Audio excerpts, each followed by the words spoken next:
Bonsoir à tous, bonsoir Camille. Bonsoir. Comment vas-tu? Ça va bien. Ça va Et vous bien? deux? Écoutez, moi je suis ravi, Karine, bonsoir. Je suis ravi Bonsoir. de vous accueillir. Alors, je vais vous présenter rapidement pour nos spectateurs qui ne vous connaissent pas. Donc, vous êtes présentatrice TV, spécialiste des phénomènes météo extrêmes, spécialiste du lien entre climat et santé, des phénomènes optiques et du climat aux États-Unis. Voilà, c'est ça. Alors, certains d'entre vous ont peut-être déjà vu Karine à la télévision. Oui, j'ai travaillé 11 ans pour la chaîne Météo. J'étais responsable éditoriale, présentatrice télé, et je m'occupais plus spécialement de tout ce qui est phénomènes météo extrêmes, comme les orages, les tornades, les ouragans, les tempêtes de sable, les phénomènes optiques, tous les phénomènes un petit peu étranges qui s'expliquent. C'est quelque chose que j'aime bien. Voilà pourquoi on fait cette émission aussi. Tout à fait.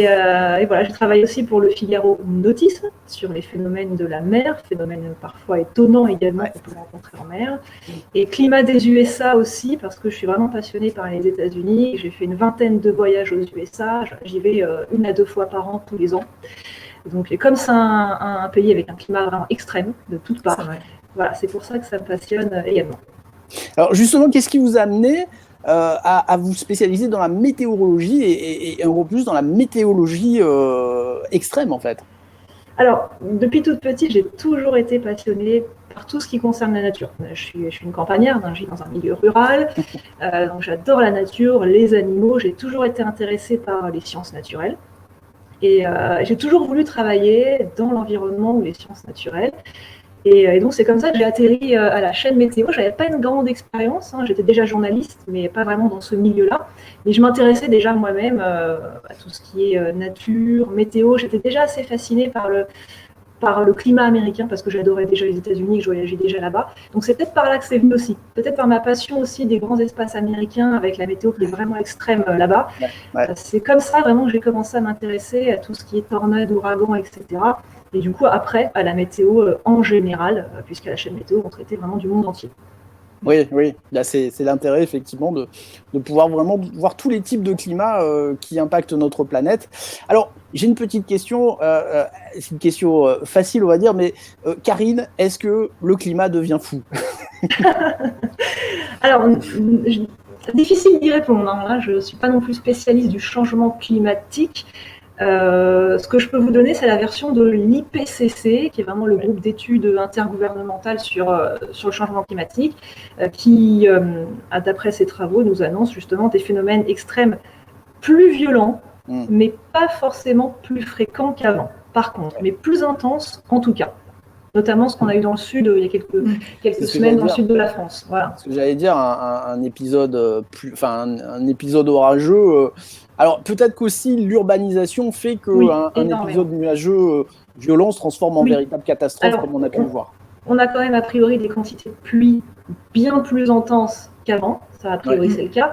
Et en plus, effectivement, on a l'urbanisation, les sols sont totalement imperméables à l'eau, l'eau ne peut plus rentrer dans les sols. Donc forcément, ces deux paramètres-là associés, ça donne des catastrophes. Ça donne des catastrophes qu'on a pu connaître, effectivement, il y a une quinzaine d'années. Est-ce qu'on risque, dans les prochaines années, d'avoir des cas qui ressemblent un peu plus justement comme aux États-Unis, parce qu'ils ont un climat un peu particulier, ils ont des catastrophes aussi qui sont peut-être plus récurrentes que chez nous? Alors, on n'a pas le climat des États-Unis, donc non, on n'aura pas d'ouragan en Europe, ça, non. Non, c'est difficile de comparer les deux. Tout ce qu'on peut comparer, c'est effectivement des deux côtés, peut-être des phénomènes plus intenses, plus de pluie, surtout au niveau des précipitations, que ça devient inquiétant, et les prévisions pour le futur, surtout qu'on pourrait vraiment avoir des précipitations plus intenses, en plus des vagues de chaleur plus intenses. En plus, il y a peut-être aux États-Unis, quelque part, non pas un fatalisme, mais une habitude. Je pense par exemple à des zones comme la Louisiane ou comme la Floride, où les habitants vivent un petit peu quand même. Enfin, une tornade en Floride, c'est presque normal, on va dire.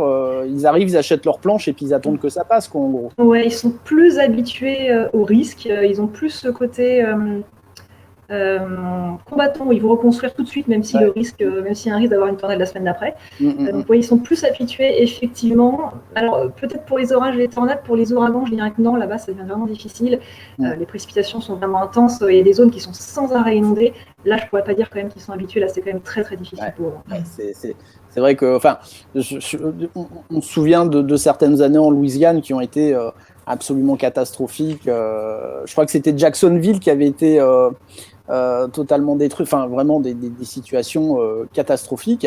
Alors Karine, quand on a préparé l'émission en off tout à l'heure, vous m'avez dit quelque chose qui m'a étonné, parce que bon, autant dans le domaine de recherche où nous travaillons généralement, c'est-à-dire l'ufologie, on a l'habitude des guerres de clochers et autres, moi je croyais que la météorologie c'était quelque chose d'assez tracé, où il y avait une espèce de consensus quand même, mais c'est pas du tout le cas en fait. Non, c'est pas vraiment le cas, déjà parce que c'est un milieu de scientifique, et la science, je pense, est tout le temps en recherche constante, donc tout le monde n'est pas d'accord. C'est aussi un milieu de passionnés, il y a vraiment des passionnés météo, et effectivement, quand on est passionné, eh bien, parfois on se déchire un peu sur des sujets particuliers.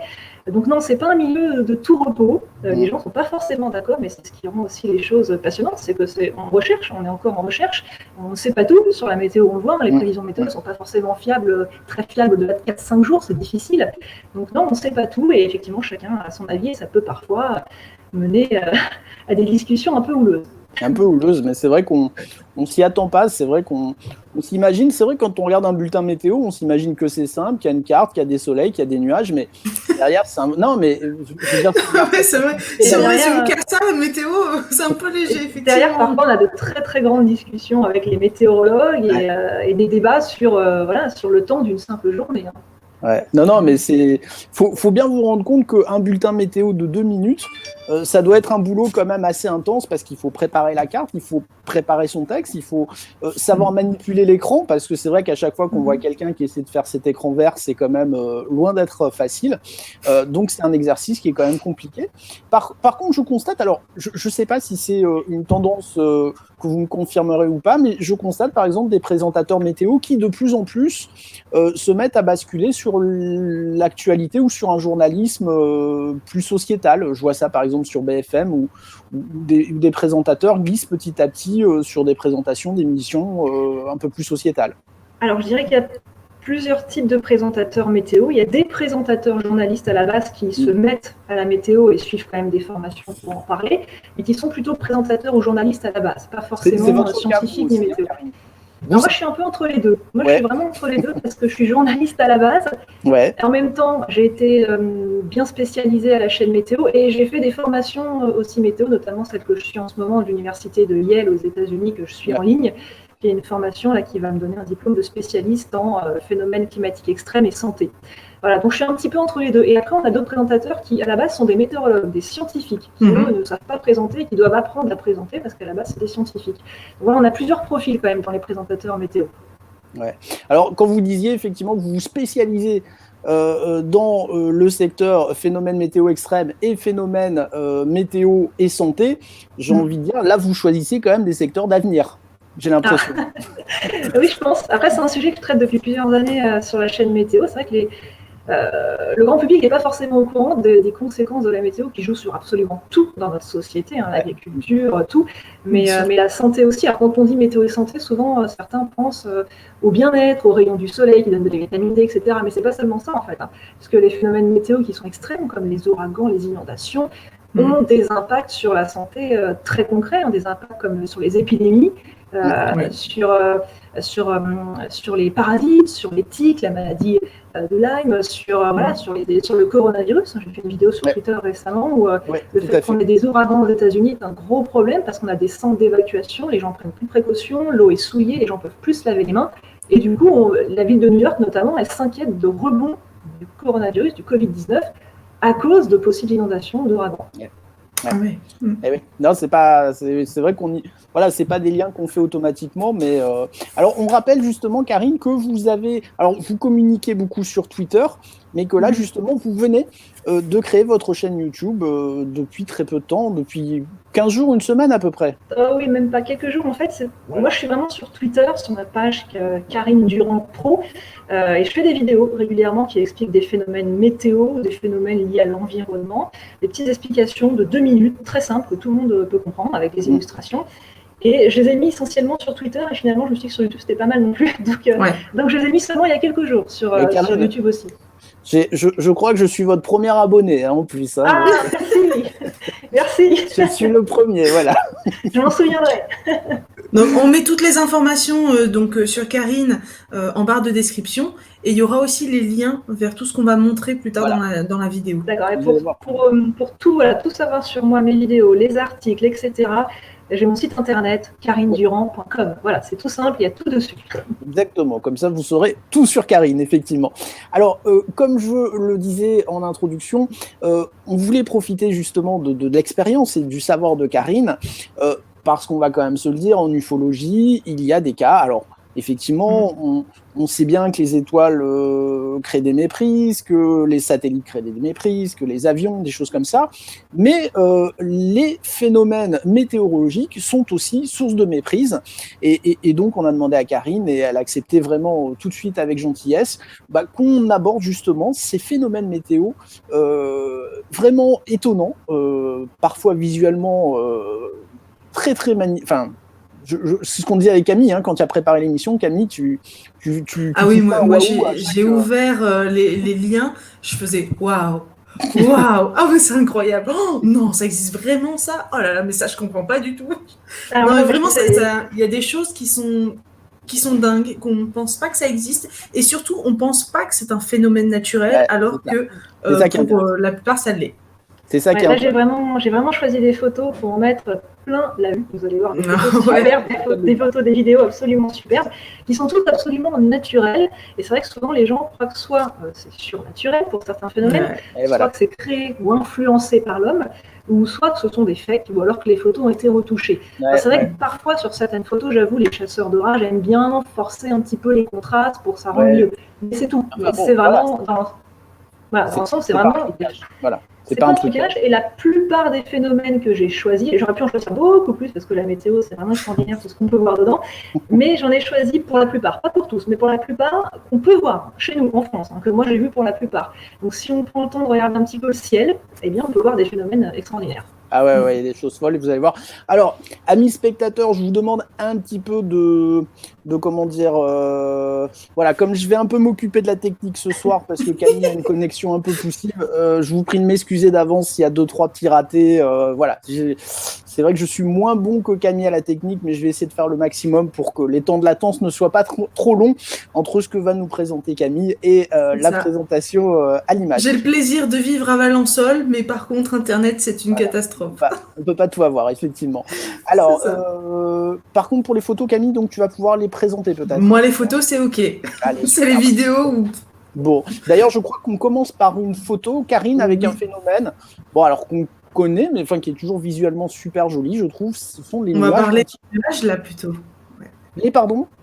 On va attaquer les nuages. Les nuages, voilà, effectivement. Ouais, j'ai fait plusieurs parties. La première partie, cette petite présentation, c'est consacrée vraiment aux nuages extraordinaires. Extraordinaire, ouais. Le premier, c'est donc le nuage lenticulaire, qu'on voit très souvent, qui est l'un des plus connus. Voilà, on dirait un bel ovni, c'est magnifique, une belle secoupe volante. Alors on les voit souvent dans la montagne, ces nuages. Il faut qu'il y ait des pics montagneux, si possible un petit peu isolés d'autres pics.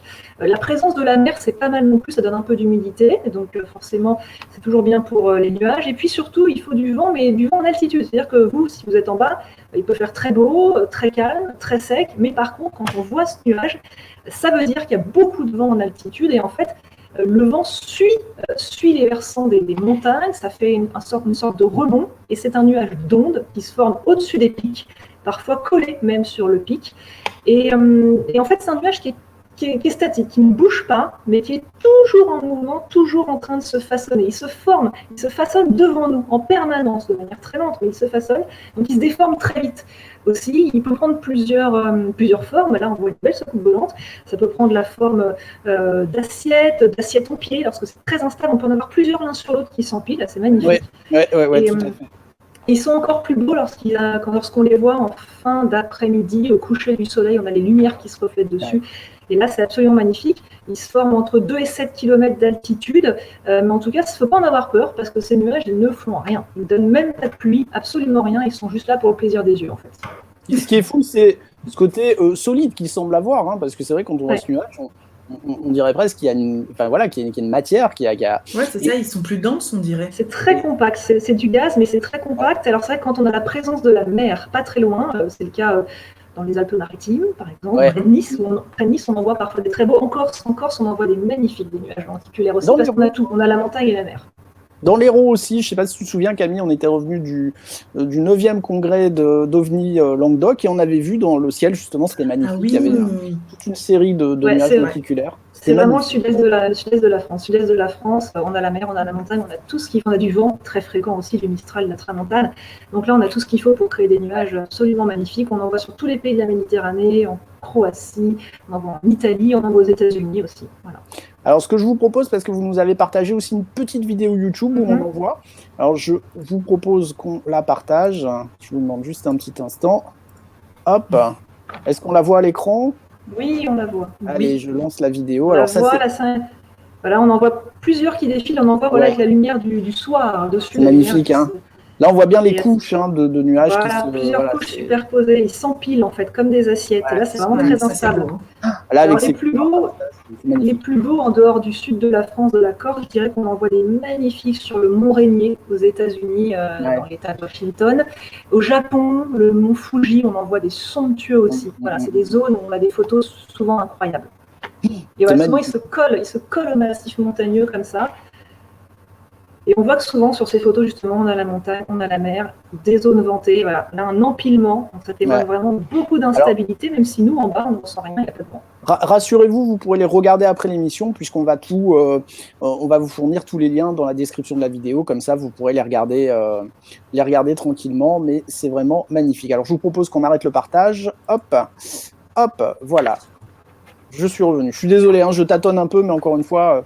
C'est vrai que ça va. Un peu plus la partie de Camille que la mienne et que la technique, c'est pas trop mon fort, effectivement. Alors là, on a vu donc ces nuages lenticulaires et je crois qu'on va passer, alors parce qu'il va y avoir des noms techniques quand même, hein, aux asperatus. Alors, on les appelle communément asperatus, ça, c'est magnifique, ça. Mais le nom officiel, c'est asperitas. Voilà. Les asperatus, ça, c'est une photo qui n'est pas retouchée, hein, je précise. On les voit, moi, j'en ai déjà vu des comme ça, exactement comme ça. On peut en voir en région parisienne. Pas souvent, mais ça arrive. Et alors là, on a la lumière du soir. Il faut savoir que plus les nuages sont étendus et mieux la lumière du coucher de soleil se diffuse. Et c'est vraiment dans ces moments-là qu'on a des couchers de soleil, des cieux de feu, justement. Et là, ça se produit sur cet asperatus. C'est vraiment des vagues qui ondulent. En fait, c'est un nuage qui est composé d'une seule couche, un seul nuage, contrairement aux lenticulaires, parfois, qui sont plusieurs couches qui s'assemblent. Et en fait, c'est un nuage qui fait un peu peur, hein, vu comme ça fait un petit peu... C'est cauchemardesque. On a l'impression que quelque chose de grave va se passer, qu'on va voir... Et non, en fait, il faut savoir que les nuages, que les plus impressionnants ne sont pas forcément les plus dangereux. Ça ne veut rien dire. Celui-là est très impressionnant et majoritairement sous les asperatus, on a soit rien, c'est-à-dire rien ne se produit, soit une petite averse. Voilà, tout au plus. Ça ne donne pas grand-chose. Ce que je vous propose, Karine, je vais partager avec vous la vidéo que vous nous avez envoyée, où là, on va les voir en mouvement. On voit en mouvement. Alors, c'est accéléré, c'est très accéléré. Alors, oui, effectivement, vous avez raison de le dire. Effectivement, la vidéo que nous allons voir ici est accélérée, mais enfin, ça reste magnifique quand même, hein. Regardez ça. Et moi, ça me donnait l'impression d'être sous l'eau, en fait, Karine. C'est ça, on dirait que c'est la mer. On a l'impression. C'est pour ça qu'on les appelle nuages vagues. Alors celui-là, il a été filmé au Nebraska en 2014. C'est vraiment aux États-Unis où on a. Alors souvent, il précède les dégradations orageuses. C'est avant les orages. Ça commence à devenir très instable dans le ciel. Ça bout un petit peu comme de l'eau, en fait. Ça bout dans le ciel et d'où ces vagues, justement, qui précèdent parfois les dégradations orageuses. Et alors à l'œil nu, on ne les voit pas bouger. Hein, c'est vraiment. Ouais, voilà. J'allais dire, c'est accéléré hein, quand même. Hein, voilà. C'est très accéléré, mais on voit vraiment que ce sont des vagues, vraiment. Là, c'est Stranger Things, là. Hein. Voilà, c'est ça. Et ça témoigne vraiment de l'instabilité dans le ciel, dans l'atmosphère, mais pour autant, on n'a pas forcément un cataclysme qui arrive derrière. Hein, pas du tout. Ouais, mais ça fait un peu Lovecraft. Hein. On se dit Cthulhu n'est pas loin, donc. Alors, il y a des gens qui pensent que ce sont des nouveaux nuages, qu'on ne les voyait pas avant, Oui. mais je précise que c'est plutôt qu'avant, on ne pouvait pas les filmer, c'est des nuages qui sont assez éphémères, donc ça se déforme très vite. Et Ouais. avant, on n'avait pas de smartphone, donc on ne pouvait pas forcément les filmer quand on les voyait, alors maintenant tout le monde peut les filmer, donc c'est pour ça qu'on en voit plus. Alors puis, justement, je pense c'est une question que je me posais quand je voyais en préparant l'émission. Je la pose maintenant parce qu'après je vais l'oublier. C'est de se dire, est-ce que donc tous les phénomènes qu'on va voir, qu'on commence à voir et qu'on va voir par la suite, c'est des phénomènes qui ont toujours existé? Parce que je me dis effectivement, si ça existait il y a des siècles en arrière, on comprend pourquoi nos ancêtres pensaient que le ciel allait leur tomber sur la tête ou qu'ils allaient être envahis par quelque chose d'exogène. Alors, c'est difficile de répondre parce qu'on n'étudiait pas autant la météo avant que maintenant. On ne prenait pas de photos, on ne prenait pas de vidéos comme maintenant. Donc maintenant, on les voit beaucoup plus et on les répertorie plus parce qu'on a tout un tas d'équipements techniques qui permettent de les voir, de les accélérer, de faire des pauses, etc. Après, il n'y a pas de raison que ces nuages n'aient pas existé dans le passé. Et d'ailleurs, ça me fait penser que, selon certains tableaux de Van Gogh seraient inspirés des nuages Asperatus, justement, parce que ça y ressemble beaucoup. Ce sera à peine exagéré finalement les tableaux, puisque la réalité est très proche. Ce fameux tableau, je crois qu'il s'appelle La Peur d'ailleurs, si je dis pas de bêtises, on voit ce personnage qui se tient la tête, et c'est vrai que le ciel fait penser quand même à une espèce de vague. Enfin, c'est un phénomène vraiment magnifique, et on va dire les choses aussi, Karine, c'est vrai qu'aujourd'hui tout le monde a un téléphone sur lui, donc c'est plus facile de prendre des photos, et puis le matériel a fait d'énormes progrès aussi. Je pense qu'en termes de finesse, de grain quand même, on arrive à avoir des choses assez folles quand même. Mais on répertorie, il faut savoir que peut-être pas tous les ans, mais régulièrement, on classifie de nouveaux nuages. L'Asperatus, c'est l'un des derniers, c'était il y a ces dernières années, qui a été finalement reconnu officiellement comme un nuage à part entière et classifié par l'Organisation météorologique mondiale. Il était temps. Et on continue chaque année à faire des découvertes comme ça en météo, grâce notamment à l'équipement vidéo. Qui s'améliore effectivement. Et c'est vrai que c'est quand même...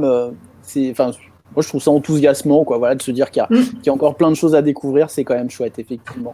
Alors, on va peut-être passer au numéro 3. Alors, si je dis pas de bêtises, le numéro 3, le phénomène porte le nom peut-être de la personne qui l'a découvert. Voilà, c'est exactement ça. Ça s'appelle des nuages d'ondes de Kelvin Helmholtz. Ça peut faire peur comme ça, c'est un nuage qui est tout à fait inoffensif. Voilà, ça ressemble à des vagues. Alors, il faut savoir que c'est ultra éphémère. Vous m'expliquez pas, pour moi c'est de la retouche vidéo, quoi. Enfin, moi je vois cette vidéo sur le réseau social, j'ai dit c'est quelqu'un qui l'a trafiqué, quoi. Alors pas du tout. Alors moi, pour dire la vérité, pour la première fois de ma vie, j'en ai vu de ma fenêtre de chambre il y a peut-être 2 semaines. J'ai couru prendre mon téléphone portable et c'est tellement éphémère que quand je l'ai attrapé, on les voyait ils étaient déformés. Donc non, on peut en voir régulièrement ces derniers temps. Alors je sais pas pourquoi, à l'automne, on en a vu pas mal dans plein de pays en Europe. Mais le problème, c'est que ça se forme, ça dure quelques secondes cette forme. Et ça se déforme très rapidement. On a à peine le temps de les voir, de les prendre en photo et c'est fini. C'est le problème. Là, ça fait un peu char des dieux, là. On dirait un char. Ça fait l'emoji vague, en fait. Ça fait le cliché de la vague. Alors ceux-là, ils ont été pris en Caroline du Sud, mais on en voit très régulièrement en Europe. En fait, c'est tout simple, l'explication. On a une masse d'air chaud qui circule en haut du nuage. Et le bas du nuage, c'est une couche d'air froid. Et on a des forts vents horizontaux, ce qui fait que la couche en haut se déplace plus vite que celle d'en bas. Comme elle se déplace plus vite, ça fait des ondulations, ça fait des crêtes. Et c'est vraiment ces variations de vitesse qui font qu'on a cette création de nuages qui ne donnent rien. Il n'y a pas de pluie, il n'y a absolument rien en dessous. Ouais, c'est magnifique, c'est magnifique. Par contre, ces nuages, alors pour nous, ils sont inoffensifs, mais pour les avions, ce sont très fortes turbulences. Donc, en général, les avions les évitent. Mais s'ils les traversent, alors là, ça secoue. Ouais, parce qu'ils sont pris dans la turbulence, en fait. Voilà. En fait, dans des cisaillements où on a des courants en haut du nuage, en bas du nuage. Et alors là, c'est ce qui est pire pour les avions. Donc, amis pilotes, si vous voyez ce genre de choses, n'y allez pas, quoi. Voilà. En général, ils les évitent. N'y allez pas. Évitez. Faites le tour. Mais alors, pour nous, non, ouais, pour les gens au sol, il n'y a pas de difficulté. Non, ok. C'est le cas de la plupart des nuages impressionnants, en fait. Très rarement, les nuages impressionnants sont dangereux. Mais c'est ça qui est chouette avec les nuages. Je ne connais pas une personne qui, enfant, ne regardait pas le ciel et ne trouvait pas des pareils idolies avec les nuages, quoi. Donc, c'est vrai. Ça, c'est quand même... C'est de la poésie, quoi, quelque part. C'est de la poésie. Et c'est vrai que peu de gens prennent le temps de regarder le ciel. Alors moi qui suis dans la météo, je regarde tout le temps le ciel, même en conduisant, c'est un petit peu dangereux. Ouais. Mais si on regarde régulièrement le ciel, on voit tout un tas de nuages extraordinaires. Il faut juste prendre le temps de regarder un petit peu. Ouais. Et puis quand on voit quelque chose qu'on ne comprend pas, au lieu d'aller tout de suite chercher l'explication la plus extrêmes, c'est peut-être effectivement de se poser des questions et de se dire, mais est-ce que c'est pas simplement un nuage ou autre, effectivement. Donc, voilà. Mais j'espère que Comme je dis souvent, en fait, la météo n'a rien à envier à la science-fiction. Au niveau des nuages, au niveau des effets spéciaux, la météo, là, est largement devant. Mais je suis tout à fait d'accord avec ça. Et vous allez voir, vu ce qui suit, vous allez voir que Karine a tout à fait raison. Alors, je crois que le suivant, c'est un Roll Cloud. C'est ça, un nuage... Il est fou, celui-là, il est fou. Ah oui, j'adore. Un nuage rouleau. Qu'on voit parfois, c'est pas courant, c'est très peu fréquent. Sur les grands lacs américains, là c'est sur le lac Michigan, la vidéo qu'on va voir. Je te laisse Pascal l'afficher. Alors je vais, excuse-moi, ouais, comme c'était, je vais l'afficher moi. Parce que les vidéos, moi ça va vraiment pas donner, alors que c'est vraiment magnifique et ça soulève beaucoup de questions d'ailleurs. C'est vrai qu'effectivement, alors je vous demande juste un petit instant, le temps de mettre en plein écran, mais oui, celle-là elle est folle en plus, hein. Elle est complètement folle. Alors hop, on va y arriver, je partage et vous allez voir, ça vaut le coup d'attendre, hein, donc hop, voilà, je partage, je vais mettre en plein écran. Est-ce qu'on le voit en plein écran là, Camille ? Oui, super. Et je lance la vidéo, regardez voilà, ça. Alors là c'est accéléré aussi, hein, je précise, on le voit avancer à l'œil nu, mais pas aussi vite quand même. Là c'est un petit peu accéléré. Il n'y a rien entre la mer et le nuage, alors là, on est bien d'accord. Non, et en fait, l'explication, alors, c'est des nuages qui sont un peu mal connus encore parce qu'ils sont peu fréquents, mais en gros, ce nuage, il arrive toujours sur l'eau, notamment sur les grands lacs américains, et il faut qu'il y ait un gros contraste de température, c'est tout le cas avec les nuages impressionnants de toute manière. En fait, on a de l'air froid qui arrive, ça témoine d'un changement de temps, d'un air qui va être plus frais, plus venté. Il passe carrément plus là, hein, donc c'est ça. Il fait quoi, une centaine de mètres peut-être de longueur? Ah non, beaucoup, plusieurs kilomètres. Plusieurs kilomètres.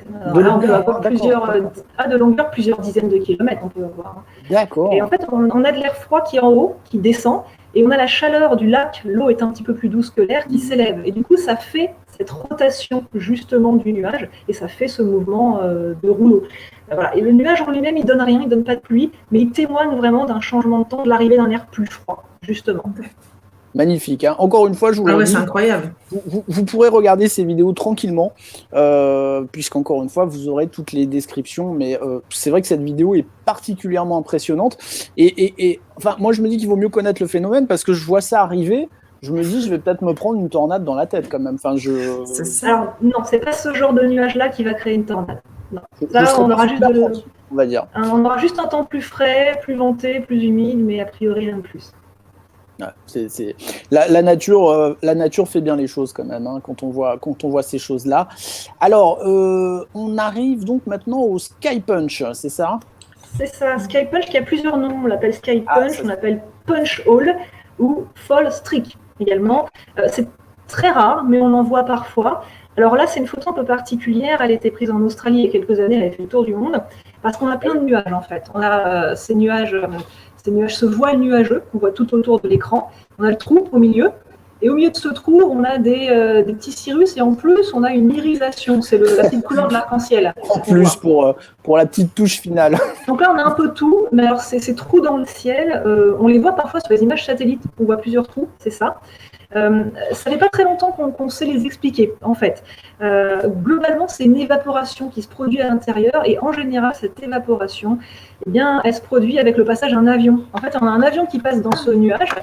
Et l'avion fait geler les petites particules d'eau en suspension qui constituent le nuage. Et ces particules d'eau qui gèlent, elles deviennent plus lourdes et elles tombent. Et du coup, ça s'évapore. Et voilà pourquoi on a ce trou qui se forme dans le ciel. Mais pareil, ça ne donne rien. Absolument pas dangereux. Il n'y a rien en dessous. Donc là, la maison qui est en dessous ne risque pas de s'envoler et d'aller dans le trou. On est d'accord. C'est vraiment absolument rien. C'est rien d'autre qu'une évaporation des petites gouttelettes d'eau. Mais c'est vraiment pas un phénomène dangereux, c'est juste beau, il faut juste prendre son appareil photo et profiter.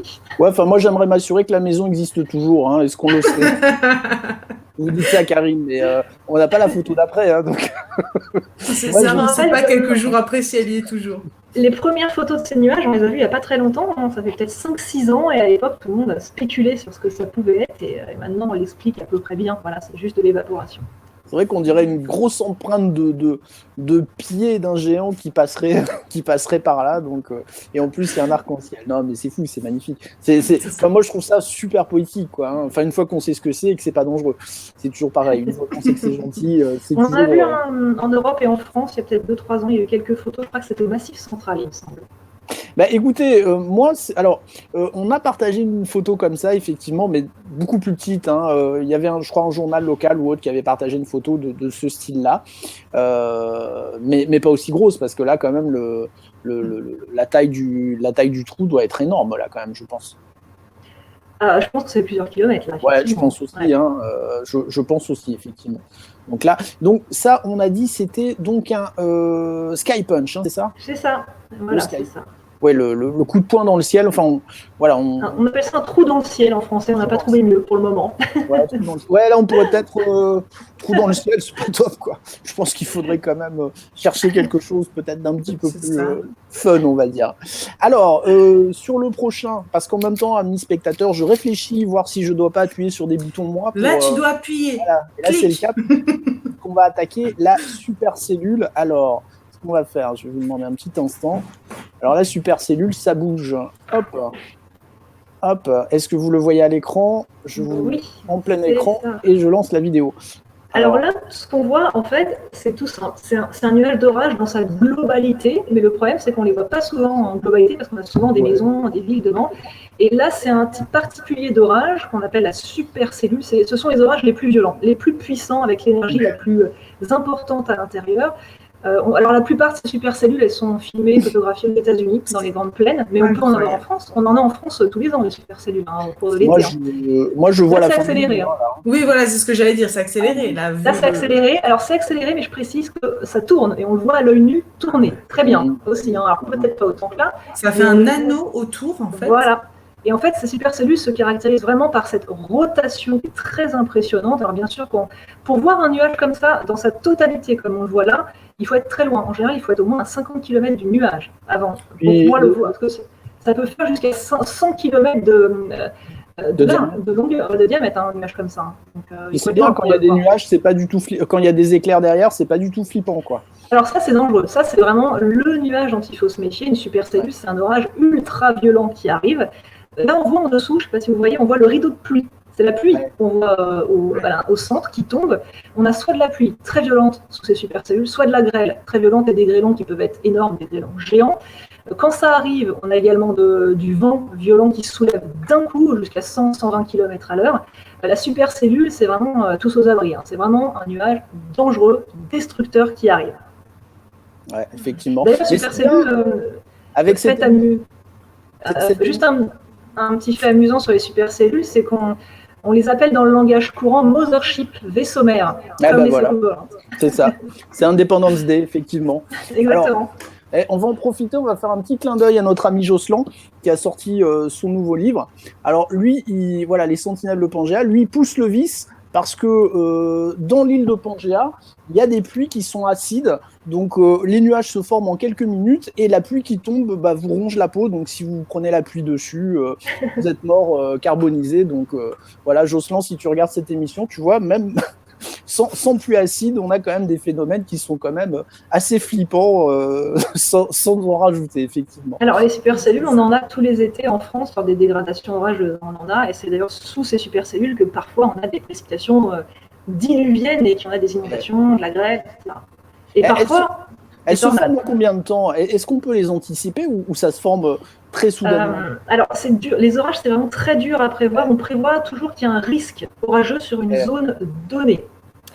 On prévoit l'intensité plus ou moins. C'est-à-dire qu'on peut prévoir vraiment des orages très violents ou pas. Alors, les Américains sont très bons pour ça parce qu'ils ont beaucoup d'expérience dans les grandes plaines, dans la tornado alley, d'aller des tornades pour les prévoir. On ne peut pas vraiment prévoir un orage à un endroit donné précisément. Ça, c'est pas possible. On prévoit le risque qu'il y en ait. La supercellule, elle se forme en quelques heures. Hein. Ça part d'un simple cumulus congestus, c'est le début d'un nuage d'orage qui gonfle avec les paramètres météo qu'il faut autour. Et on le voit à l'œil nu gonfler, monter justement en hauteur, s'étaler dans l'atmosphère.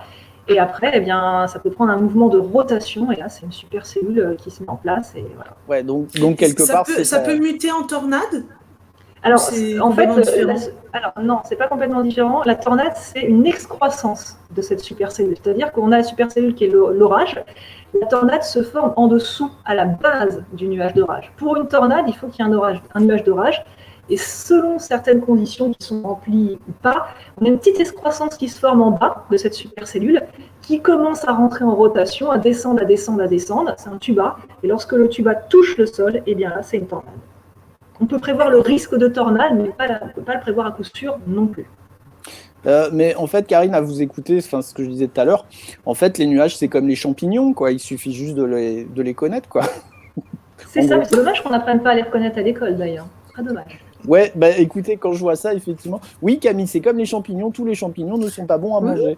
Donc, il faut Je sais, mais en fait, l'analogie. quand tu as commencé avec les champignons, je me suis dit, mais où est-ce que ça va? Enfin, Non, je voyais pas où tu voulais en venir. Mais oui, effectivement. Ceci dit, si on apprenait les champignons à l'école, ce serait intéressant aussi. Hein. Oui. Ouais, mais en ville, il n'y a pas de champignons. Non, mais donc, moi, il vaut mieux enfin, apprendre les là, nuages. de voir ça, Ouais. je trouve ça passionnant. Ouais, C'est incroyable. On voit tous des nuages d'orage, mais à ce point-là, comme ça. Et c'est passionnant, fabuleux de voir comment ça évolue, en fait. Et c'est utile également pour tout le monde, quand on est en randonnée, quand on est à l'extérieur, de savoir si un nuage va donner quelque chose de dangereux ou pas. Malheureusement, en France, on n'a pas trop ce côté météo, sécurité, danger qu'ils ont, eux, beaucoup plus aux États-Unis. Ils ont des phénomènes plus violents, mais on en a aussi en France, des phénomènes violents. De plus en C'est plus. dommage. Oui, c'est pas juste de savoir si on porte une jupe ou s'il faut sortir de parapluie, quoi. Ben voilà. C'est utile pour les randonneurs, pour les campeurs, pour les montagnards, de savoir, de connaître les nuages qu'ils voient et de savoir si ça peut mener à quelque chose de menaçant pour leur sécurité ou pas. Bah, encore une fois, par rapport à l'épisode ultra violent qui s'est passé dans les Alpes-Maritimes, il y avait des randonneurs, hein, donc peut-être qu'avec une connaissance un peu plus appuyée, là on se dit hop hop hop, là on arrête les bêtises, on se met dans une grotte, on attend que ça passe parce que ça va être méchant. Hein, donc c'est vrai que c'est loin d'être inutile, c'est loin d'être accessoire. Alors on va passer maintenant aux Actus. Arcus, pardon. Alors l'Arcus, c'est vraiment mon nuage préféré. C'est celui que je préfère prendre en photo. Et l'Arcus, en fait, c'est une partie de la supercellule, bien souvent.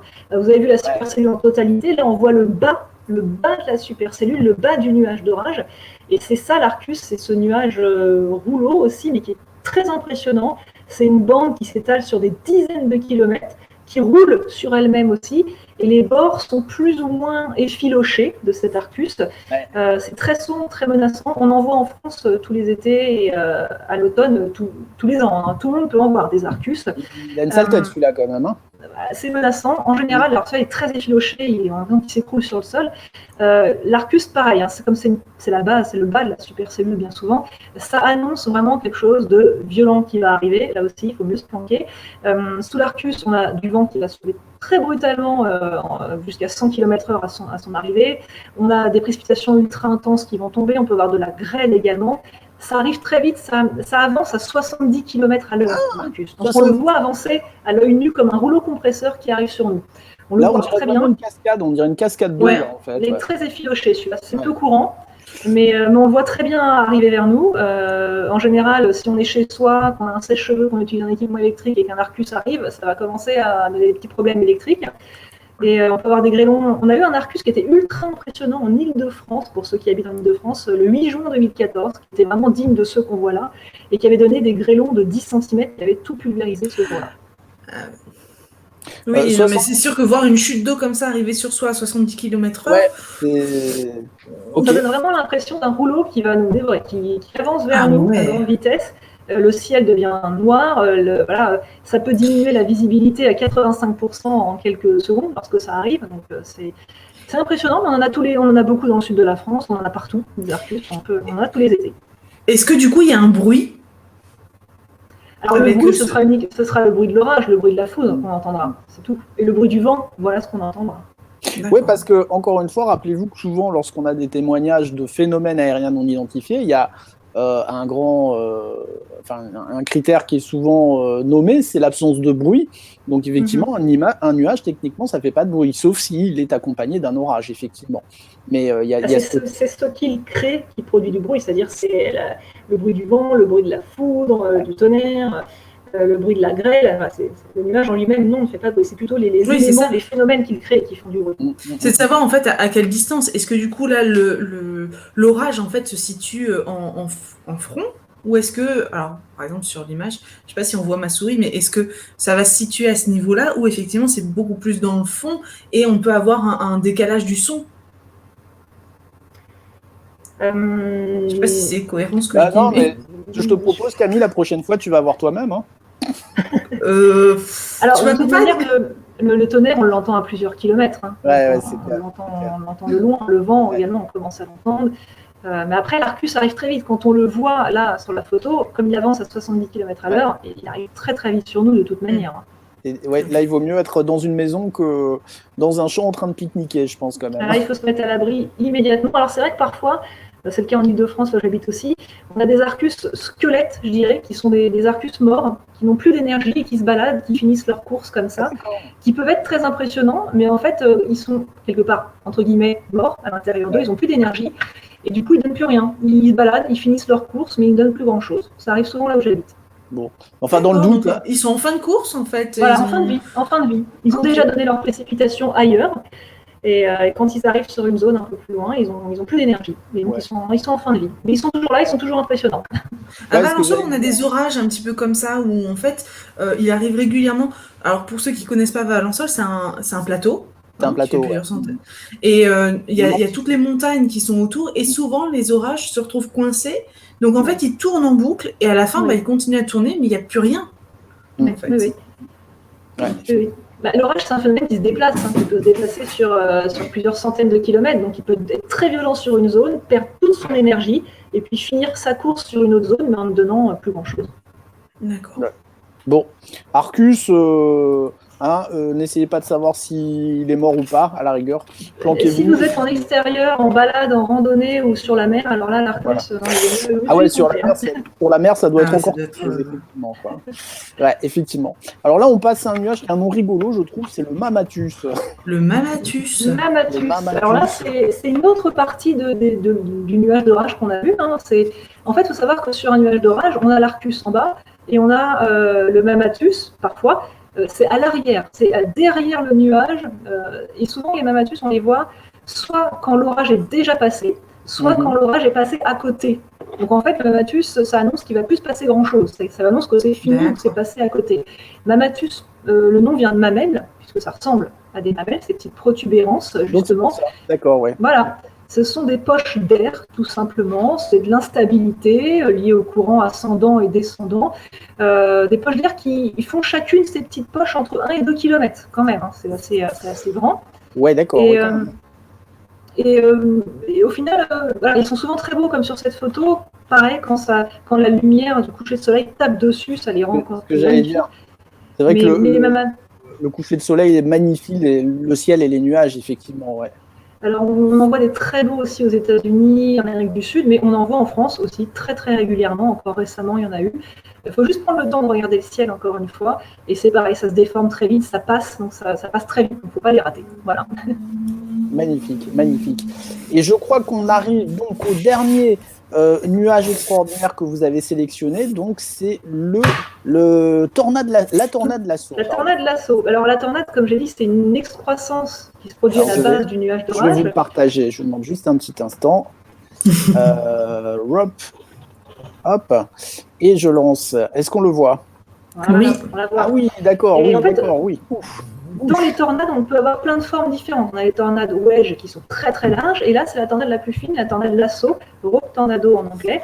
Je trouve que c'est la plus belle, pour moi c'est ma préférée dans les tornades. Elle est très fine, elle est très sinueuse, des fois elle apparaît coupée, et pourtant elle n'est pas coupée, c'est juste une illusion. On dirait presque un ruban, effectivement. Voilà. Moi, je crois qu'on dirait un cordon ombilical. Ouais, oui. Elle peut prendre des formes complètement folles, vraiment, cette tornade lasso.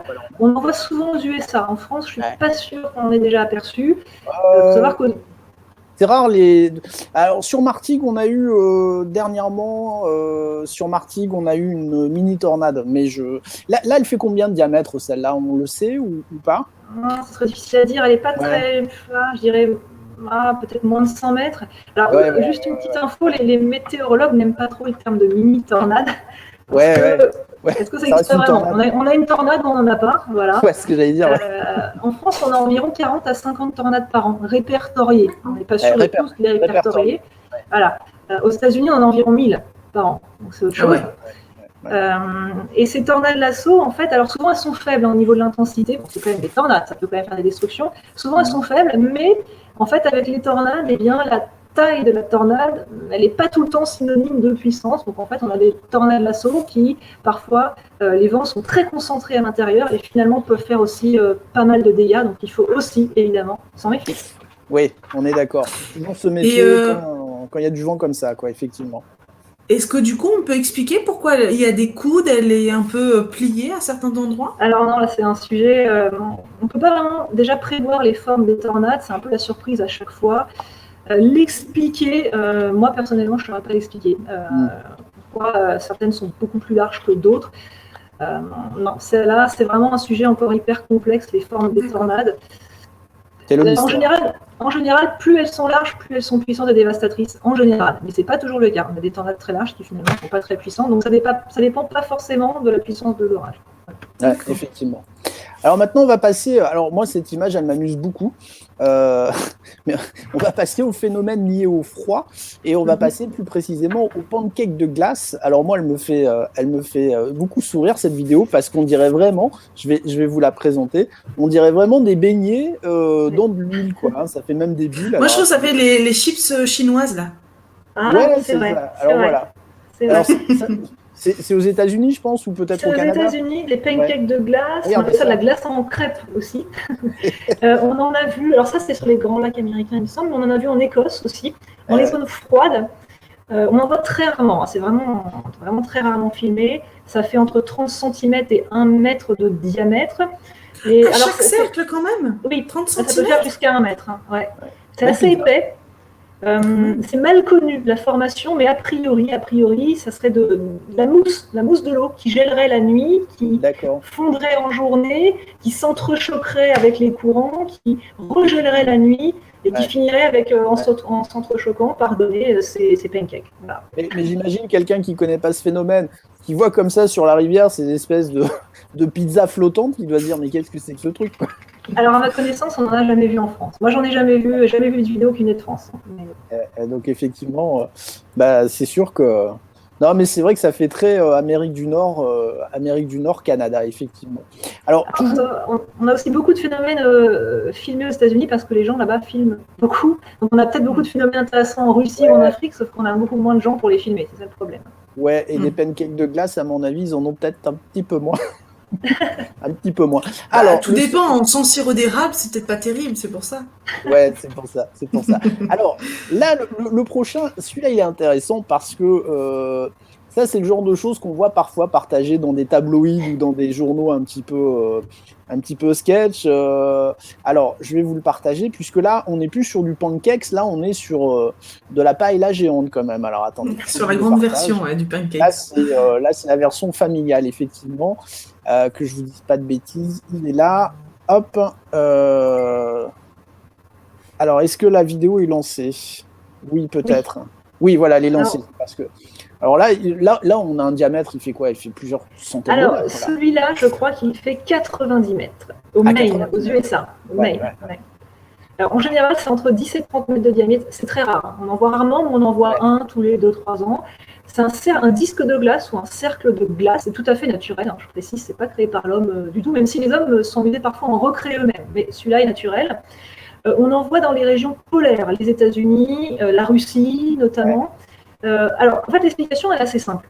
Ça se produit souvent sur les rivières, parfois sur les lacs, mais en fait sur les rivières parce qu'il faut du courant, déjà d'une. Si c'est sur un lac, il faut du vent.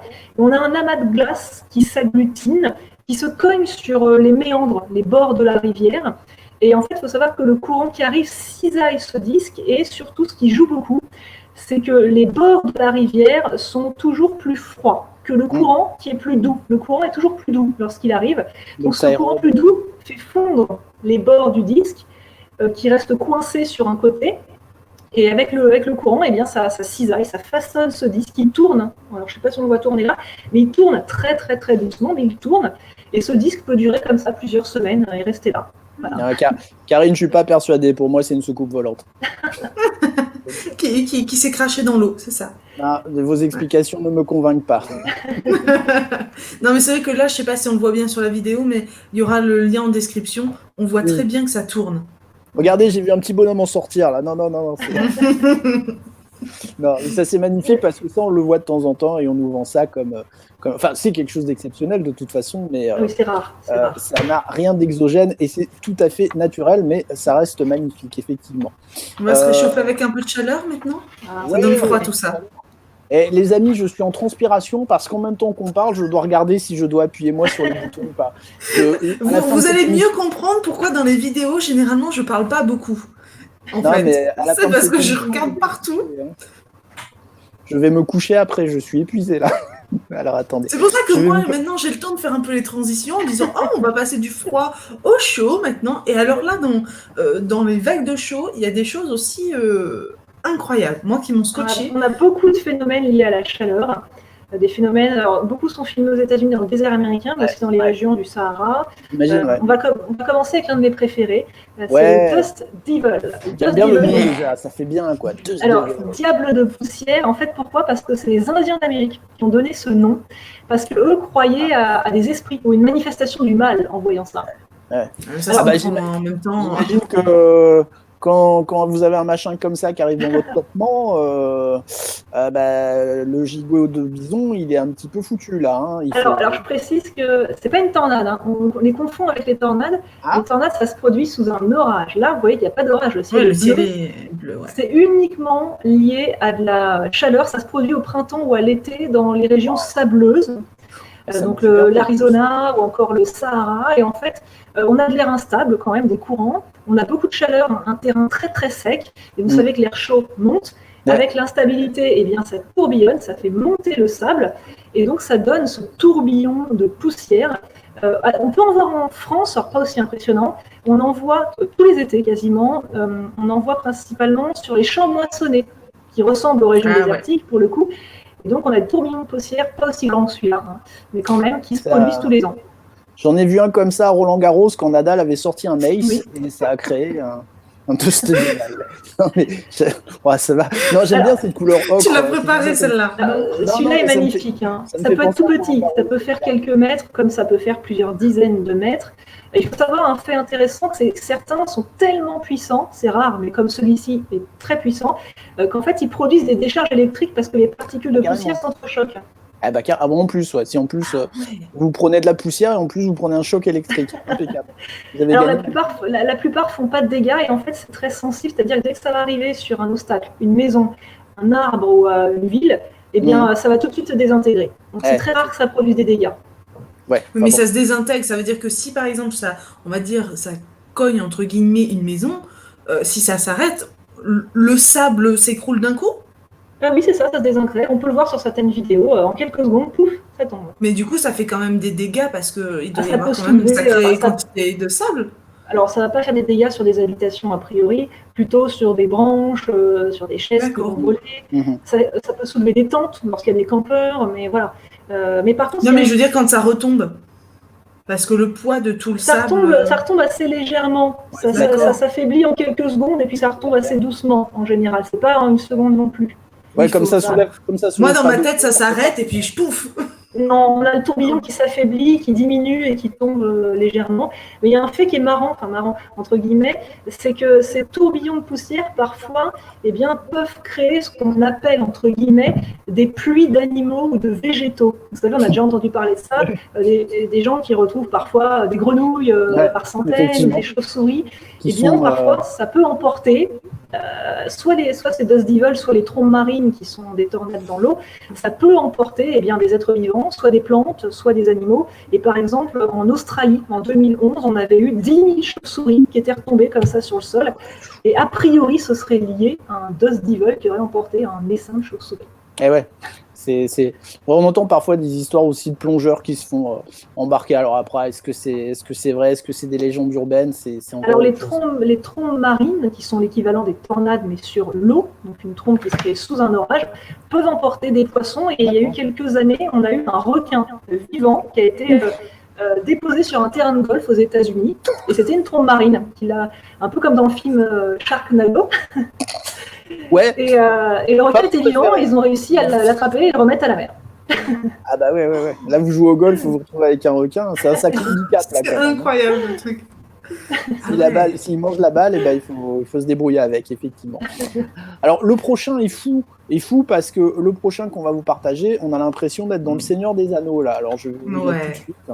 Là, c'est pris de l'effet spéciaux, quand même. Enfin, je ne sais pas si on le voit. Je vais le mettre plein écran. Voilà, on le voit ? Ouais, alors là, c'est la tornade de feu qu'on appelle Fire Nado. C'est contraction de Fire et Tornado en anglais.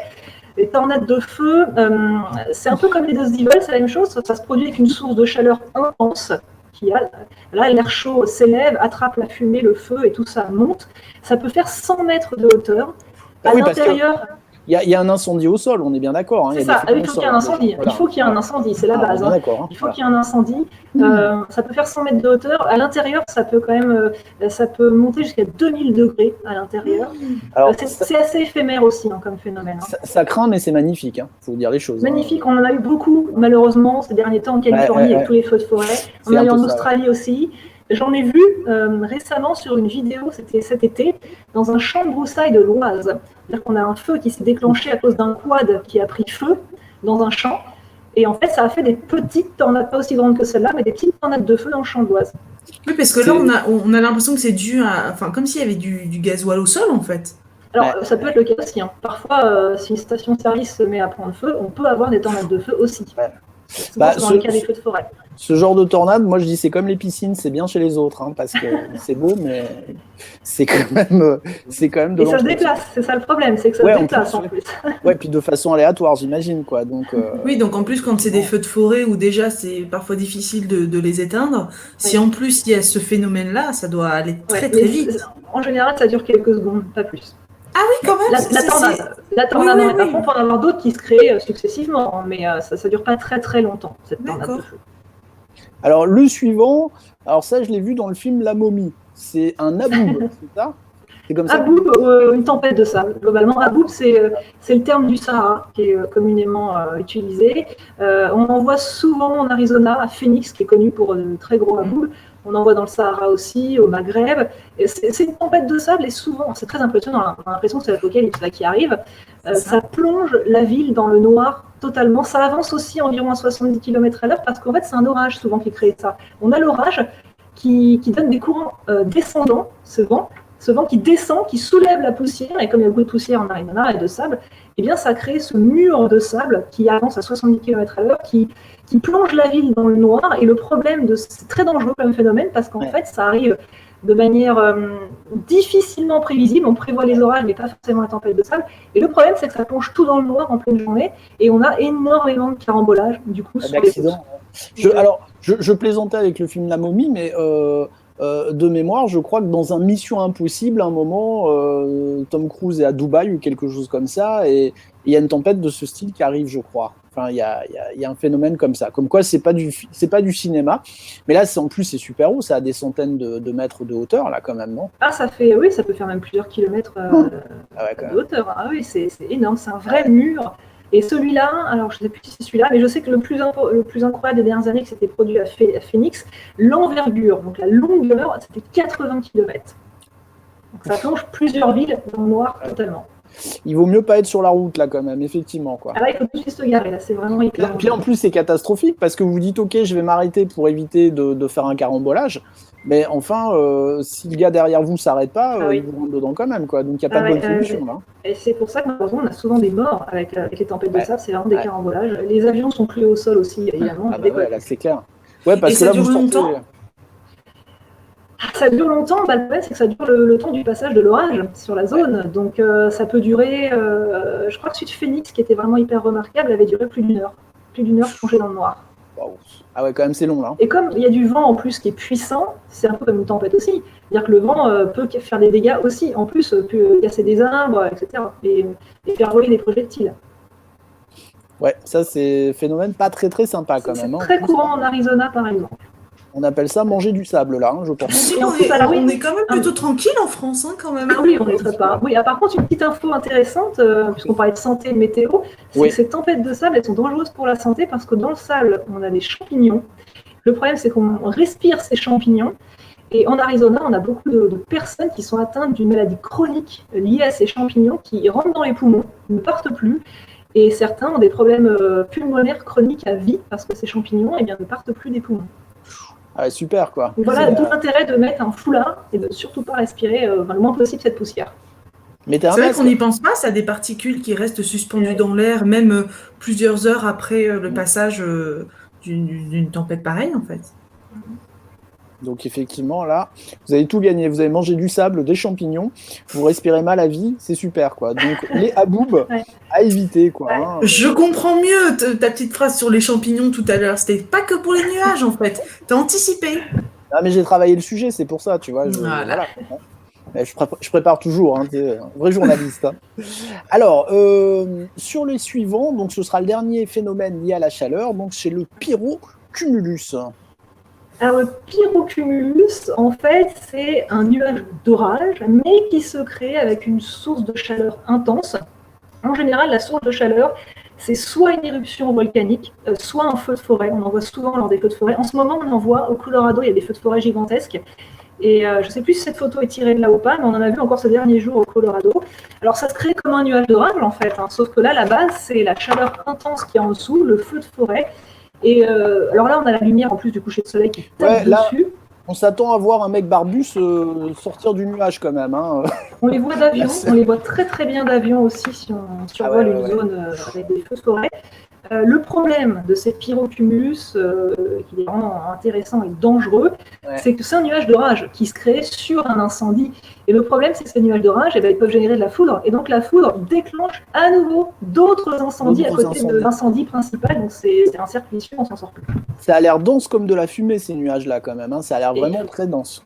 Alors il faut savoir que les pyrocumulus, parfois, ne sont pas naturels et sont parfois créés, se créent parfois au-dessus d'activités industrielles qui génèrent beaucoup de chaleur, de fumée, et on peut avoir des pyrocumulus qui se créent au-dessus de sites industriels. Ah bah super.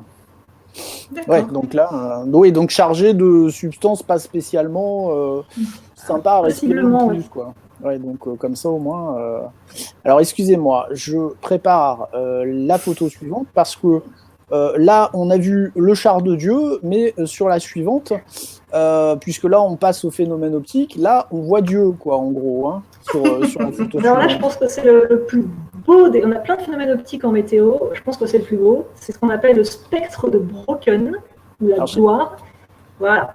On le voit là, ouais. Alors attendez. On va avoir un gros plan après. On va le remettre, excusez-moi. Je l'ai perdu.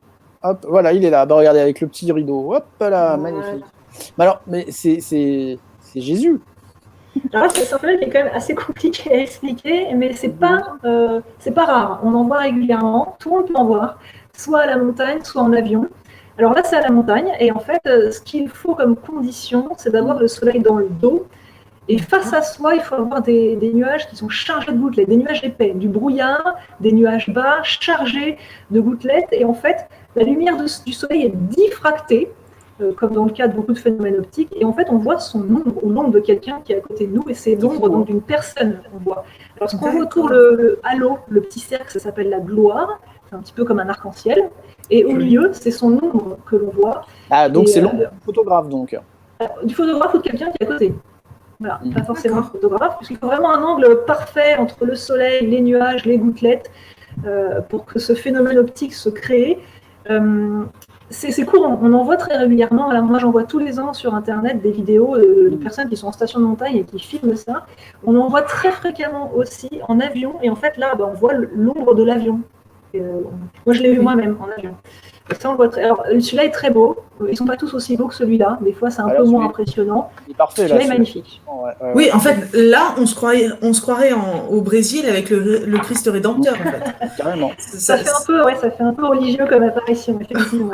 Ah ouais, bah là, effectivement, là, on voit ce qu'on veut, là, je dirais. Hein. Certains verront le Christ, d'autres verront... C'est une apparition mariale, quoi. Ouais, oui. Ça peut être effectivement perçu comme une apparition mariale, effectivement. Mm. Alors, donc on continue sur les phénomènes optiques. Et ben on arrive bientôt à la fin. Hein. C'est vrai que ça passe Oui. vite parce que c'est vraiment très très très intéressant et super beau. Alors c'est les doubles arcs-en-ciel. C'est le. Alors les doubles arc-en-ciel, en fait, je voulais le mettre parce que les doubles arc-en-ciel, ça n'a rien d'extraordinaire. Mais à chaque fois que je passe une photo sur Twitter d'un double arc-en-ciel, tout le monde trouve ça extraordinaire. Alors qu'en fait, c'est il faut joli. savoir qu'on a toujours deux arcs-en-ciel. On a toujours deux arcs-en-ciel, et parfois même 3 ou 4, l'un sur l'autre. En fait, c'est juste que le premier arc-en-ciel est celui qu'on voit le mieux, et c'est l'arc primaire, et l'arc secondaire qui est au-dessus, il est toujours là, toujours, si vous regardez bien. Mais on le voit un petit peu moins bien. Et sur selon les nuages, eh bien, on peut parfois le voir un peu mieux, c'est le cas ici. Et cet arc est moins coloré, les couleurs sont inversées par rapport au premier arc, si vous regardez. C'est inversé.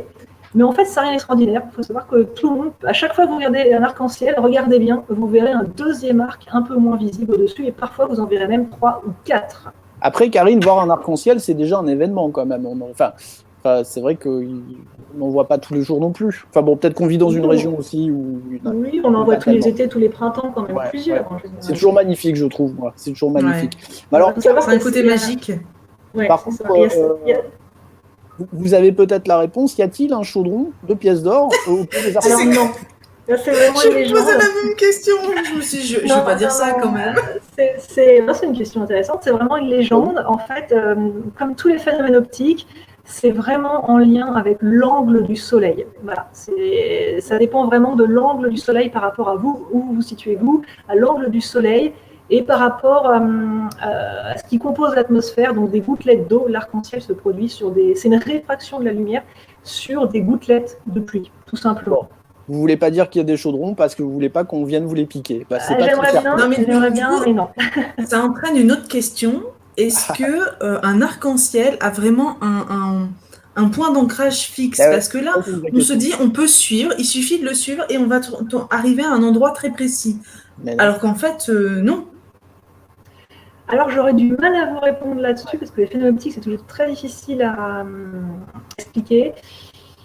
J'aurais tendance à dire que ça dépend de votre position à vous. Mais alors là, je ne peux pas vous l'assurer. Mais du coup, en fait, il n'y a pas de point fixe. C'est-à-dire que là, si par exemple, j'essaye de suivre cet arc-en-ciel à l'arrière de la maison, il va avancer. En fait, vu que c'est une illusion d'optique, il n'y a pas de... Enfin, je peux pas dire c'est dans le jardin à tel endroit, en fait, il s'arrête. Ça va bouger. Ou pas. Non? Je ne saurais pas vraiment vous répondre là-dessus. Je sais que c'est vraiment par rapport à l'angle du soleil. C'est par rapport à votre il y a peut-être le truc du trésor dans ce cas-là. Ouais, je pense que là, il faut essayer. Il y a une histoire de chaudron derrière. Moi, je le sens bien, là, quand même. Je le sens bien. Allez, prochain arc-en-ciel, allez voir. Ouais, là, c'est cool. Allez voir.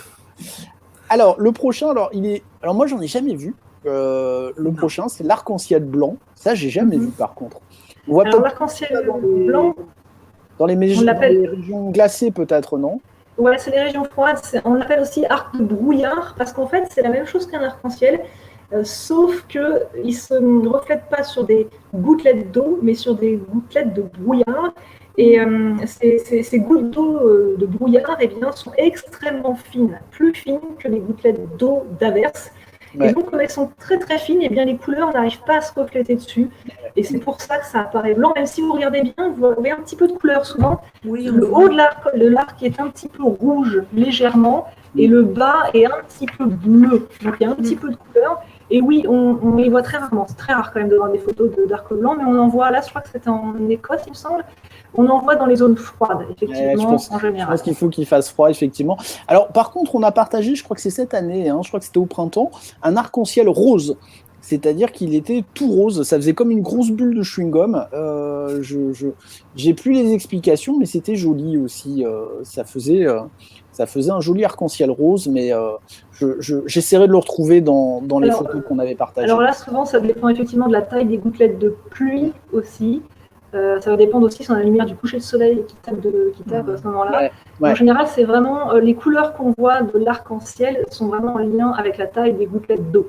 qui sont présentes dans l'atmosphère. D'accord. Magnifique. Alors, il nous reste un dernier phénomène, mais c'est pas le moindre, parce que, confirmez-moi, Karine, excusez-moi, Camille aussi, les sprites, c'est quelque chose qu'on a découvert il n'y a pas très très longtemps au final, Ouais, non? c'est ça. C'est très récent. En fait, ça fait des centaines d'années que les gens les décrivent, donc personne ne les croit. Ouais. Et en fait, les premières photos de sprites ont été prises en 1989 uniquement. Ouais. Et beaucoup plus encore ces dernières années parce qu'on a des technologies. Parce que c'est très dur à prendre en photo, c'est tellement éphémère, c'est quelques millisecondes. Donc on les voit rarement à l'œil nu, il faut vraiment avoir un bon œil. Et pour les prendre en photo, maintenant on peut avec la technologie, on peut. Là pour moi c'est Stranger Things. Hein. Ah oui, là c'est vrai. C'est vrai. C'est la pieuvre spatiale qui vient nous finir là. Hein. C'est magnifique. Ah ouais. Alors en fait, ça fait partie de ce qu'on appelle des phénomènes lumineux transitoires. Il y en a plusieurs sortes. Les sprites, c'est les plus connus. Ça peut prendre plein de formes différentes. Là, c'est une forme de méduse. C'est comme ça qu'on appelle ça. Hein. Ça peut prendre des formes de carottes, de colonnes aussi. Mais les méduses, c'est vraiment ce qu'il y a de plus beau en termes de forme. C'est assez haut dans l'atmosphère, je crois, hein, d'ailleurs. Hein. C'est très haut. En fait, ça se produit au-dessus d'un orage. Il faut savoir qu'on a un nuage d'orage qui se produit souvent, qui culmine à peu près à une quinzaine de kilomètres d'altitude, et le sprite va se produire entre 40 et 100 kilomètres d'altitude. C'est encore mal connu au niveau de la formation, mais on avance là-dessus quand même pas mal. En fait, a priori, ce serait un effet domino, c'est-à-dire que sous le nuage d'orage, on a la charge électrique de l'éclair qui créerait dans certains cas, seulement certains cas, une seconde charge électrique au-dessus du nuage, et ça serait une réaction des molécules de l'air à l'électricité, en fait. Et comme à cette altitude-là, c'est plein d'azote, eh bien c'est l'azote qui donnerait cette couleur rouge à ces molécules, justement. D'accord. C'est magnifique. C'est peut-être la plus jolie photo de toute la série, et il y en a eu des jolies, mais alors celle-là est complètement folle, quoi. Et ce qui est amusant, c'est qu'on a appelé ça sprite en rapport avec spirit, esprit. Esprit en anglais, et c'est pour ça qu'on a appelé ça sprite. En français, on appelle ça des farfadets. On utilise rarement ce terme. Faudrait qu'ils fassent un effort quand même, parce que les trous dans le ciel, les farfadets, je sais pas quoi. Camille, il y a un métier à créer là. Farfadet, c'était peut-être plus pour avec les arcs-en-ciel, avec le chaudron, etc. Là, Moi, il y a une légende sur les sprites, je ne sais pas si c'est vrai ou pas, ça n'a jamais été vérifié encore à l'heure actuelle, c'est qu'en fait, là où les sprites se produiraient, eh bien, ça serait facteur, en tout cas cause de disparition d'avions. Voilà, c'est ce qui s'est dit pendant des années, mais alors là, il n'y a rien de prouvé à ce niveau-là. D'accord. Est-ce que Frédéric Valenti n'aurait pas croisé un sprite? On vient de relancer une thèse, là. Jocelyn, si tu nous regardes, il y a peut-être une piste qu'on n'a pas creusée sur le pauvre Frédéric Valenti, effectivement. Mais c'est vrai que je trouve que c'est une photo magnifique, avec, on dirait comme les branchioles, en fait. Ouais. Alors par contre, vous le verrez pas à l'œil nu, ou vraiment, si vous avez de la chance, c'est très bons yeux. C'est vraiment quelques millisecondes, donc en général, on le voit sur les photos à pose longue, on voit uniquement sur les photos, mais on voit très rarement à l'œil nu. Moi, j'en ai jamais vu. On va avoir une espèce de flash, quoi, mais c'est tout ce qu'on va voir, quoi, au pire. Et encore, c'est tellement haut, je sais même pas si on a le réflexe de regarder aussi haut. Ouais, parce qu'il faut être en avion pour le voir, on va dire les choses. Si en plus non, on peut le voir du sol. Certains l'ont vu du sol. D'accord. Donc, et du coup, en fait, c'est la composition atmosphérique qui fait que c'est rouge, donc on peut avoir que cette couleur-là? Alors, comme il se produit à une altitude où on a majoritairement de l'azote dans l'atmosphère, c'est l'azote qui donne cette couleur rouge, et plus ça monte, en fait, le haut du sprite est très rouge, et si vous regardez bien, le bas du sprite est un petit peu bleu, parce que là, on a des molécules chimiques différentes, et donc c'est pour ça que c'est un petit peu bleuté en bas. Bah écoutez, magnifique. Karine, je vous le dis, on a passé, parce que l'air de rien, on est à plus d'1h10 d'émission. On a passé vraiment un moment, on s'est passé tout seul parce que c'était super intéressant. Visuellement magnifique. Comme quoi, vous voyez, des fois, il n'y a pas besoin d'aller chercher des choses dans la science-fiction. La nature fait quand même très bien les choses. La nature Karine, est incroyable. Merci beaucoup pour votre pédagogie, parce que ce n'est pas des domaines spécialement simples, mais vous les avez expliqués de façon tout à fait claire, et je pense que tous les spectateurs qui vont voir cette émission vont peut-être justement, j'espère, vont avoir envie d'aller chercher un petit peu plus loin. Karine, donc on peut vous suivre bien sûr à travers votre chaîne YouTube. Qu'est-ce que vous allez partager comme type de vidéo? Qu'est-ce que vous avez comme projet de partage prochainement? Alors, je suis en train de faire toutes les semaines des petites vidéos pédagogiques. En moins de 2 minutes, j'explique un phénomène. Alors, certains jours, c'est en rapport avec l'actualité directement. Si on prévoit une tempête, je vais faire une vidéo dessus. Sinon, c'est des phénomènes... ça peut être des phénomènes météo, des phénomènes liés à l'environnement aussi. Récemment, j'ai fait une vidéo sur le lien justement entre les phénomènes météo extrêmes et les épidémies, dont le Covid-19. Très, très, très intéressante, ouais. J'ai fait une vidéo aussi récemment sur pourquoi la météo en Méditerranée est-elle aussi extrême, où on parle des causes météo, des causes environnementales, de l'urbanisation, etc. Mon but, c'est d'expliquer de manière très simple, de manière assez courte, pour que tout le monde puisse comprendre des phénomènes, que ce soit météo, des phénomènes optiques, des nuages extraordinaires. D'ailleurs, j'invite les téléspectateurs, les internautes, si vous prenez des photos de nuages intéressants, de phénomènes intéressants, n'hésitez pas à envoyer-les-moi sur ma page Twitter Karine Durand Pro. Et si elle est intéressante, je la repartagerai ou même j'en ferai peut-être une vidéo où j'expliquerai ce phénomène météo. Voilà. Ouais. N'hésitez pas à m'envoyer vos photos, vos questions météo. Je suis disponible et je réponds avec grand plaisir. Bon, alors, on va pas trop en parler tout de suite, mais avec Karine, on a un autre projet aussi là qui est là, hein, qu'on aimerait concrétiser. Donc ça, on en parlera peut-être un petit peu plus tard à l'ensemble des spectateurs.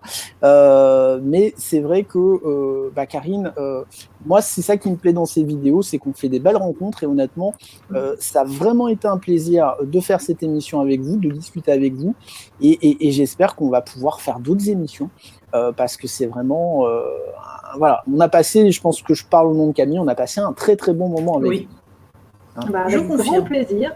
Avec grand plaisir. Après, je prépare d'autres projets, notamment télé, mais ça, je ne peux pas encore trop en parler. En tout cas, je vous invite à me suivre sur ma page Twitter, sur mon site internet, et là, je vous tiendrai au courant. Et oui, on va refaire d'autres sujets. On a plein de sujets sur le ciel, sur même l'astronomie, la Lune, etc.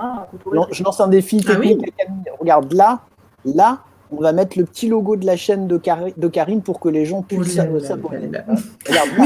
En fait, en plus, tu lances ça comme ça, à cet endroit-là. Je peux le mettre à cet endroit-là. C'est pas compliqué. C'est juste, en fait, on a un graphisme. Bon. Il y a un truc qui s'affiche déjà là. Je te propose plus là. Voilà, ici. Là, ça te va? Très bien, là, voilà. Hein, c'est la magie de la technique. Ça. Je lance des petits défis, effectivement. Non, ça va. C'est défis gentils. Ouais, effectivement. Karine, en tout cas, merci beaucoup parce que j'ai appris plein de choses. Je trouve ça merveilleux. C'est grandiose de voir tout ça. Ça donne, je trouve que de voir tout ça, ça donne encore plus envie de réapprendre à observer le ciel, à observer un peu ce qui se passe autour de nous parce que il y a de la magie en fait tout autour de nous. C'est juste qu'on s'en rend pas compte. Et même s'il y a plein de choses qu'on peut expliquer, je pense que quand on le voit de ses propres yeux, il y a quand même cette atmosphère particulière et vraiment pleine de magie qui est autour. Donc merci en tout cas, ces belles images. C'est un vrai plaisir pour moi de pouvoir vous expliquer des phénomènes météo qui me passionnent. Si vous me suivez sur Twitter, vous verrez que je partage tous les jours des photos, des vidéos de ce type-là. Donc c'est un vrai plaisir pour moi et je milite pour qu'il y ait plus de formation, notamment pour les enfants à l'école, etc. Plus de formation en météo, c'est un sujet passionnant et très utile. Encore une fois, la météo, ça peut être dangereux. Il faut faire attention aux alertes météo, il faut les suivre. Et voilà, c'est toujours une bonne chose de savoir décrypter un petit peu ce qu'on voit dans le ciel. Ouais, puis on se couche moins bête et c'est toujours mieux. C'est sûr. C'est un petit peu ça. Moi, j'aime bien me coucher un petit peu moins bête. Karine, Camille, un grand merci pour votre présence. On se retrouve tous bientôt pour de prochaines émissions. N'hésitez pas, si l'émission vous a plu, un petit pouce bleu. Voilà, ça nous fera toujours plaisir. À la partager aussi. C'est vrai qu'on ne le dit jamais, mais là, je veux dire, c'est quelque chose qui peut intéresser tout le monde. Pas que les gens qui sont intéressés par l'ufologie ou d'autres phénomènes. Là, c'est vraiment de la culture. Donc, je vous invite à partager cette vidéo avec tout le monde parce que c'est beau, c'est intéressant et c'est utile. Écoutez, on va rester là-dessus sur le mot de la fin. Je vous souhaite à tous une très bonne soirée, journée. Je ne sais pas à quel moment vous regarderez cette vidéo. Et on vous dit à très bientôt. Ciao, ciao. Merci. Merci beaucoup.